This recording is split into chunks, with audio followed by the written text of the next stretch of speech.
আসসালামু আলাইকুম রহমতুল্লাহি বারাকাতু। কেমন আছেন? আশা করি অনেক ভালো আছেন। অবশ্যই, কারণ সামনে ঈদ, আপনারা এই কারণে অনেক ভালো আছেন। তো আজকের ব্লগ ভিডিওটি একটু অন্যরকম হতে যাচ্ছে, কারণ আমরা আজকে যেতে চলছি ঢাকার যমুনা ফিউচার পার্কে। আর ওইখানে গিয়ে আমার এক ছোট্ট ভাইয়ের জন্য একটি মোবাইল কিনবো। মোবাইলটা যেন কিউট হয়, ভালো একটি মোবাইল কিনতে পারি, সেই কামনা আপনাদের কাছে আমি করব। তো আমরা মোবাইলটি কেনার জন্য একটি গাড়িতে উঠে পড়লাম। সেটি হচ্ছে, আমরা যেহেতু গরিব মানুষ ভাইয়া, মিথ্যা কথা বলে লাভ নেই, তো আমরা বাসে উঠে পড়লাম।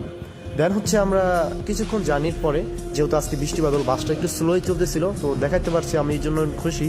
তো অনেকক্ষণ জার্নি করার পরে ফাইনালি আমরা চলে আসলাম যমুনা ফিউচার পার্কে। দেখতে পাচ্ছেন বাহিরের কোলাহল পরিবেশটা কিন্তু মাশাআল্লাহ অনেক সুন্দর।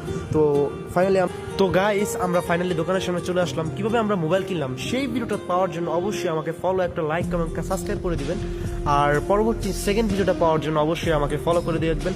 এবং সেকেন্ড পার্ট, যেটা আমি কিভাবে মোবাইল কিনলাম, সেটা আমি অবশ্যই খুব তাড়াতাড়ি দিব। আজ এই পর্যন্তই। আসসালামু আলাইকুম ওয়া রাহমাতুল্লাহি ওয়া বারাকাতুহু। সকলকে ঈদের শুভেচ্ছা।